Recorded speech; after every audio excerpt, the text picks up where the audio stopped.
Magandang araw sa inyong lahat mga palangga. Welcome back to my channel, The MJ's Vlog. Thank you so much mga team abroad, team Pilipinas, team seniors, team bahay. Magandang araw sa inyong lahat. Hello! So ito, pag-usapan natin si Alden Richards.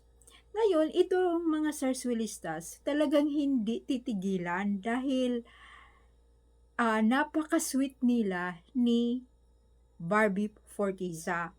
Sobrang clingy kasi ito si Barbie kay Alden. 'Di ba nagpunta sila ng Bohol kasi kinasal nga si Kim Molina at saka si Gerald Napoles. So, ayan, mga kaibigan ni Kim or ni Gerald, inimbita papuntang Bohol kasi doon nga ang wedding. Ngayon nakakatawa mga palangga kasi ito may picture kasi sa table. Front sila ni Alden at saka ni Barbie. Tapos yung sa likod nila, mga friends or kamag-anak nila Gerald or ni Kim dito sa likod. Tapos siyempre sa dalawa lang sila sa front. Napaka-clingy ni Barbie, parang sumandal pa ng ganun kay Alden. Hay nako, hindi talaga pakawala ng mga netizens, talagang iniintriga sila. Ngayon, tinanong naman si Barbie kung single siya. Sabi niya single.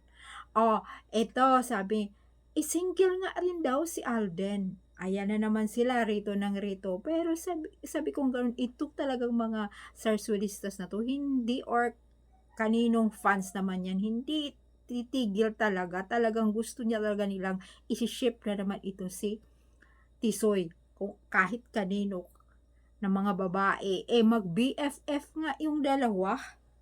At saka alam naman yan ni Barbie kung single, double, or nakasettle down. May married na yan si Alden. Alam ni Barbie yan, married na yan. Mag-BFF sila eh. Di mo ba mga palangga, lahat naman ng mga BFF ni Alden or yung mga kasamahan niya sa industriya, lalong-lalo na yung mga ka-co-stars niya, alam nilang may asawa na yung tao. Kaya nga, di po ba, yung si JJ, si Jacqueline, o di ba, Jose na, ang, di ba, parang gusto niyang magkaroon ng relasyon si Jasmine Curtis at saka si Alden, di ba? Nagkaroon sila ng teleserye noon na ay kasi ang sweet nila at bagay. Sabi nga ni JJ, kung wala lang karelasyon, boss, pwede silang dalawa. Kaso nga lang, di ba si JJ na nagsasabi na, kaso nga lang, itong si Alden mayroon na, ito din si Jasmine mayroon na. Di ba siya na nga ang nag-amin, si JJ na. Yung actress na napakagaling na nagkukwento sa mga madlang people na talagang mayroon na talagang real partner si Alden Richards, si Richard Fulkerson. Di ba, palangga? So, ayan na nga, inintriga talaga silang dalawa ni Barbie Forteza. So, ito, may bago na naman, inintriga mga palangga. Itong beauty queen na si Atessa. Kung maalaala nyo, pumasok na naman, mag-artista naman, gano'n naman talaga pag manalo ka ng beauty queen, may mga network talaga na gustong kukuha sa'yo. Siyempre, sikat. Tapos ngayon interview na ito si Atessa, sabi, matangkad nga yung babae na yun, yung beauty queen, matangkad, sexy, ganun, maganda. Tapos siyempre, itinanong kung sinong crush niya, kung sinong gusto niyang makapartner, kung magkaroon man siya ng uh, TV series or pelikula.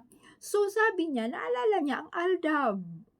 Di ba? At saka, syempre, sabi niya, mahirap daw talaga kung sino ang gusto niya. Kasi kung, halimbawa, hindi siya pipili. Kasi, kung ipapartner lang sa kanya, kasi daw matangkad siya. Siyempre, kailangan din matangkad yung kapartner niya. So, naalaala daw niya na si Alden Richards. So, pangarap daw talaga niya si Alden Richards kasi crush daw niya. Basta gusto niya kasi nga naalala niya yung noon yung fans daw siya ng Aldab. Doon daw niya nakita. Aray ko po. Ito na naman ang mga netizen. Ipupush na naman yan doon kay Atisa sa beauty queen na naman. kagaya noon ni Catriona Gray. So, antayin natin kung ano na naman kaya ang sagot ni Tisoy.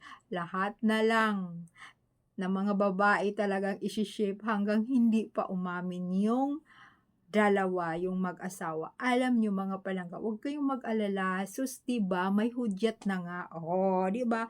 That's a sign na talaga naman, 'di ba? Wala naman talagang ah, kung sa buhay ni Maine ay yun lang ay showbiz lang. Ay 'di ba mga palangga?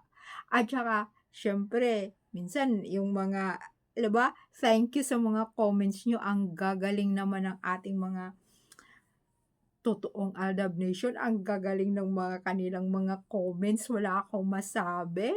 Talagang memorize lahat at alam na alam kung anong iko-comments, talaga nga namang walang relasyon si Kong at saka si Min, showbiz nga lang yun. Paano nga naman pumunta doon sa birthday, yan na nga, wala naman silang relasyon at talagang yun na nga, hudyat na yun na wala na, o hindi na magpapakita sa Itbulaga, nawa tuloy-tuloy na yun or ikinakahiya na rin siya ng Itbulaga or tapos na yung kontrata or wala na. Matagal na yung magkanong ibinabayad. Siyempre gano'n talaga, magkasagwat noon ang ABS-CBN o Channel 5 o ngayon 'di ba nagkakalabuan na ang Channel 5 at saka ABS-CBN, o 'di ba? Alam nyo kung gano'n talaga siyempre may painggitan, 'di ba mga palangga? So, ayan. So, aantayin natin kung ano na naman kaya ang sagot ni Tisoy. Dahil siniship na naman sa kanya yung beauty queen dahil gusto siya ng beauty queen or crush siya ng beauty queen. Sino naman kaya ang hindi magkakagusto kay Tisoy? 'Di ba mga palangga, sa yaman niya yan, sa gwapo, lahat nandiyan niya, ang tangkad niya, 5'10". Oh, 'di ba mga palangga, 5'10 and a half basta ang tangkad ni Tisoy. Kaya yoon, abangan na lang natin kung ano na naman kaya ang kasunod na mga kwento ng mga sarswelista na gagawin ng mga sarswelista sa mag-asawa. Pero siyempre 'no, hindi tayo titigil, laban kung laban, kaya nga malapit na 'yan mga palangga, aaminin at huwag lang kayong maiinip. Mayroon na nga tayong mga hudyat, mga sign na talagang malapit na 'yan. Singit lang natin mga palangga kasi may nagtatanong sa ating comment section. So sabi niya, totoo ba Ma'am MJ na si Alden ay nadisgrasya? So siyempre ako naman hinahanap ko yung kung totoo ba yun. Wala naman din po akong nababasa. Di ko alam kung saan niya nababasa. Kaya thank you so much sa inyong lahat mga palangga. Tuloy lang po ang ating laban. Aldab pa rin. Kaya mag-comments lang kayo. Bye!